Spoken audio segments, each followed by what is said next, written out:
Jó napot, szomszéd! Hadd adjam át ezt a kosarat.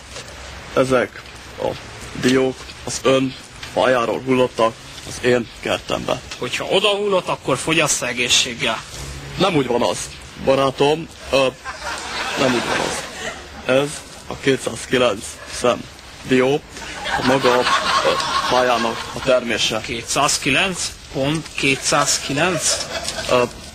Annyi az, barátom. Dió és 209. Nem akarja újra számolni?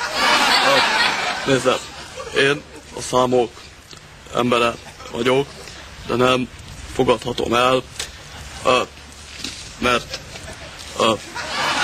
ezek a diók az ön fájának a termései, még hogyha telekhatáron túli termés is.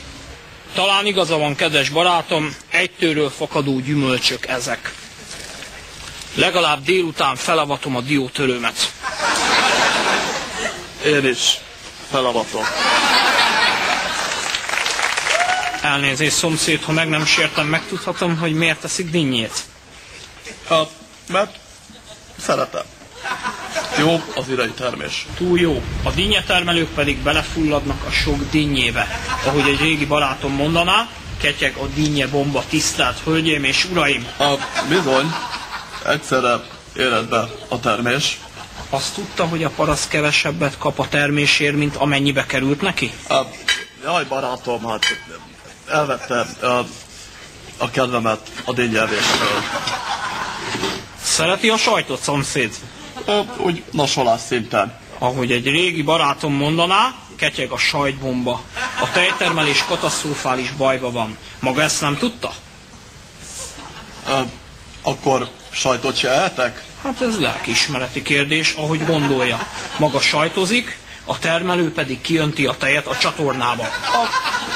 Jó, akkor eszem egy pirítós. Azt tudta, hogy az idei asztálykalászosokat sújtotta a legjobban? Akkor igyak vizet? Vizet? Amikor lassan ott tartunk, hogy át lehet sétálni a Balatonon? Vizet? Amikor a folyóink patakokká sugorodnak? Akkor dögöljek éhen? Látja, szomszéd, tud maga konstruktív is lenni.